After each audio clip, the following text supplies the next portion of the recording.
Hello everyone, so I Nayansh Khurana welcome you all in the vocab show session.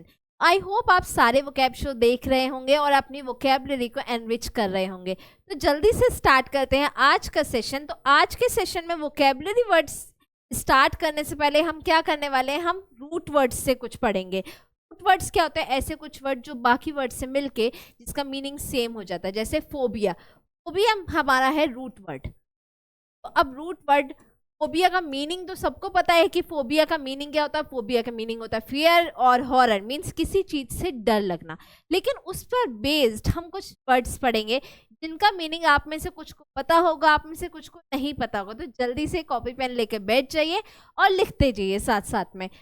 First है हमारा डेमोफोबिया। तो डेमोफोबिया का meaning क्या होता है? फियर ऑफ क्राउड्स, भीड़ से डर लगना। भीड़ से डर लगना। कई जैसे स्कूल में आप लोग होते हैं, स्टूडेंट्स कई होते हैं जो सबसे लास्ट में निकलते हैं, कि सारे बच्चे जब चले जाते हैं उसके बाद निकलना। क्यों? कि भीड़ से डर लगना। तो डेमो का मीनिंग होता है पब्लिक, डेमो का मीनिंग भी होता है पीपल या पब्लिक। तो डेमोफोबिया, फोबिया डर।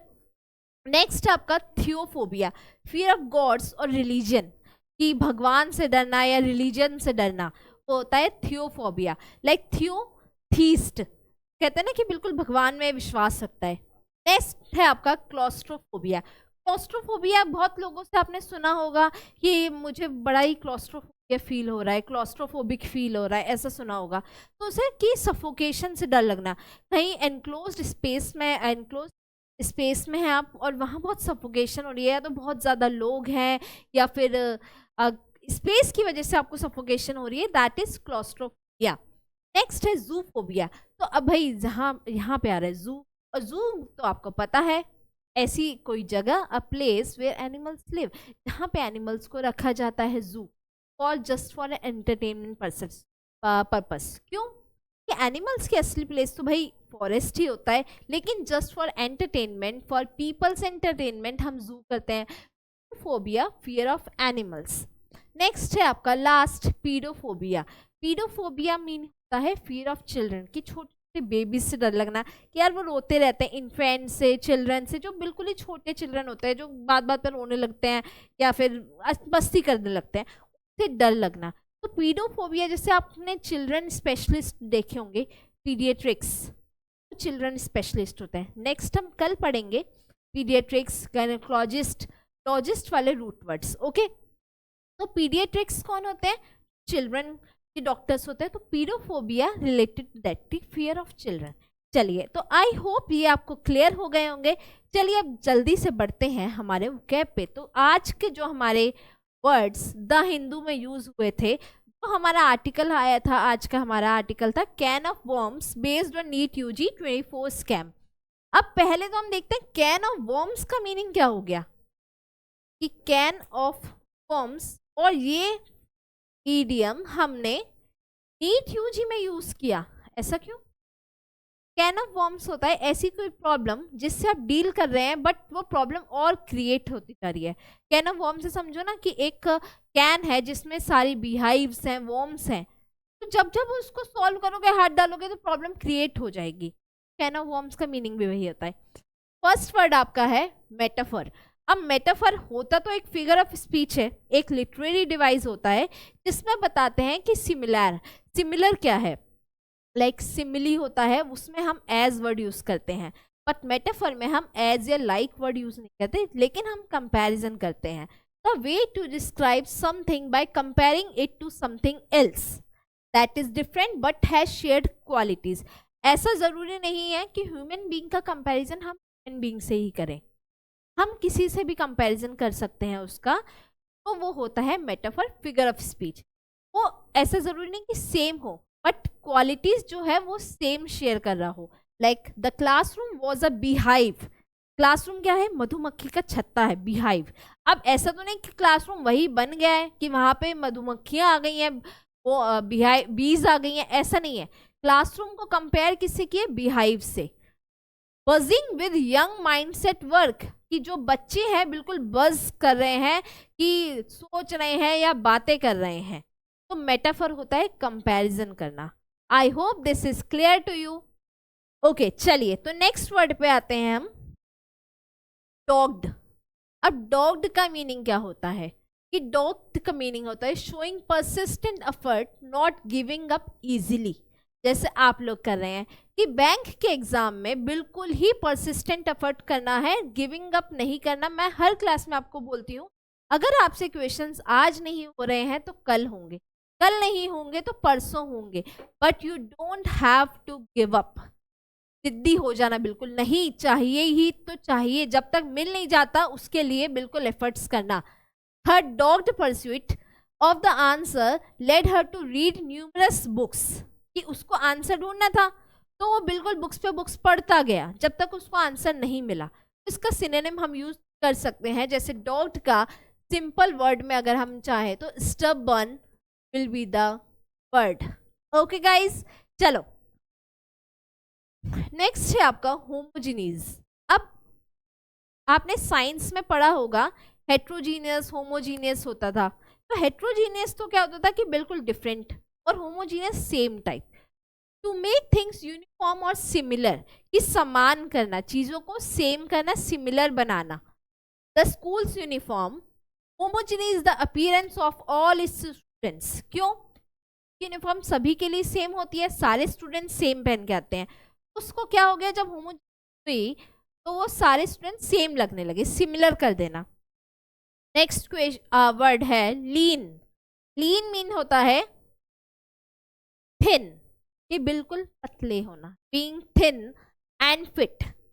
अब एक तो होता है कि बिल्कुल थिन होना, पतले होना, कि फुल ऑफ डिजीज, बीमारी है इसलिए वो कमजोर होता जा रहा है, वीक होता जा रहा है, कि यार उसको तो ये बीमारी हो गई, इसको फीवर हो गया था इसलिए वो कमजोर हो गया। बट लीन का मीनिंग ये नहीं, लीन का मीनिंग है थिन एंड फिट। क्यों? पतला तो है लेकिन वो फिट है, मीन्स वीक नहीं है वो। The athlete had a lean figure suitable for track events. तो एथलीट था, उसका फिगर क्या था? लीन था, मतलब पतला था, पर पर्सनैलिटी उसकी फिट थी, तो वो सुटेबल था। चलो नेक्स्ट वर्ड है आपका आउटरेज। अब आउटरेज, भाई रेज आ रहा है तो रेज का मीनिंग क्या? भरा होना।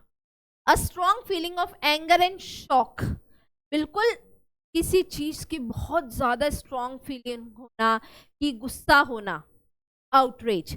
The unfair decision sparked outrage in the community. अब जैसे अगर नीट 24 के स्कैम का द आउटरेज लोगों में भरा हुआ था, कि बिल्कुल गुस्सा भर जाना। नेक्स्ट है इनवोक। अब इनवोक का मीनिंग क्या होता है? इनवोक का मीनिंग होता है किसी को आह्वान देना, जैसे पुराने जमाने में होता था राजा महाराजा कि युद्ध का आह्वान दे दिया कि आओ युद्ध करो मुझसे। To call upon a higher power for assistant और एज एन अथॉरिटी, कि आह्वान करना। During their field trip they would invoke the spirit of adventure. Okay, तो आह्वान करते एडवेंचर का जो उनकी ट्रिप थी। नेक्स्ट है being very chary, being very cautious और hesitant to do something. Chary का मीनिंग होता है कि कुछ ऐसा काम करना लेकिन उसको अलर्ट वे में, कि बिल्कुल सावधान रहना, कि हाँ ये काम आराम से करे। जैसे चोर लोग होते हैं, बिल्कुल सावधानी से चोरी करते हैं। He was Shairi about accepting the unfamiliar task, वो बहुत ज़्यादा अटेंटिव था। कोई अनफेमिलियर टास्क, ऐसा कोई टास्क जो उससे फेमिलियर नहीं था या फिर उसने वो नहीं किया हो लाइफ में कभी, तो उस टास्क को अपनाने से या लेने से अटेंटिव था वो। He was Sheri. Okay, next है थ्रेडबेयर। थ्रेडबेयर मीन क्या होता है? थ्रेडबेयर मीन होता है घिसा पिटा, कि बिल्कुल हम कितना घिसा पिटा है। worn out and old, usually referring to fabric और garments। किसको रेफर करता है? फैब्रिक या गारमेंट्स को, क्लोथ्स को, कि बिल्कुल ही तो पुराना हो चुका होता है, कि घिसा पिटा जो फटने वाला होता है। His favorite book cover was threadbare from years of reading। अब जो उसकी फेवरेट बुक का कवर था, वो जब जब हम बुक पढ़ते हैं तो एक होता है कि बुक का जो कवर है वो बिल्कुल खराब सा होने लगता है, चाहे वो हमारी नोटबुक्स हो या books. His favorite book cover was the threadbare, बिल्कुल ही घिसा पिटा हो गया था, खराब हो गया था। From years of reading, क्योंकि साल भर से वो पढ़ रहा था। नेक्स्ट है आपका word behoves। behoves means that it's necessary or appropriate from someone something, कि बिल्कुल करेक्ट है, उचित है। It behoves everyone to ensure that classroom is clean after class। कि बिल्कुल उचित बताना, सब कुछ करेक्ट बताना कि क्लास होने के बाद जो है जैसे स्टूडेंट जब गए हैं तो क्लासरूम बिल्कुल क्लीन है। नेक्स्ट है आपका reparation. Reparation compensation given for harm और डैमेज, किसी चीज का कंपेंसेशन देना। रिपेरेशन मीन होता है कोई डैमेज हो गया है, कुछ हो गया है, जैसे स्कूल में होता था कि टेबल टूट गए, मैम ने कंपेंसेशन मांगा है, तो किसी डैमेज का कंपेंसेशन देना। The company made reparation for the environmental damage it cost, अब कुछ इन्वायरमेंटल डैमेज हुआ है का रिपेरेशन देना। नेक्स्ट है limpidity, the quality of being clear and transparent. कल हमने वर्ड क्या पढ़ा था? Opaque. Opaque means not clear, आर पार नहीं देना दिखना। वहीं लिम्पिडिटी जो है वो इसका अपोजिट है। क्या? The quality of being clear and transparent, बिल्कुल क्लियर रहना, ट्रांसपेरेंट रहना कि आपके मन में कुछ नहीं है। The explanation she gave had a limpidity that made everyone understand easily. अब उसने जो एक्सप्लेनेशन दिया वो बिल्कुल क्लियर था, मतलब ऐसा नहीं लग रहा था कि वो कुछ छुपा रही है बात या फिर कुछ हाइड कर रही है, ऐसा कुछ नहीं था। तो बिल्कुल क्लियर था जो उसका एक्सप्लेनेशन था, तो उससे लोगों को सही क्लियरली समझ में आ गया।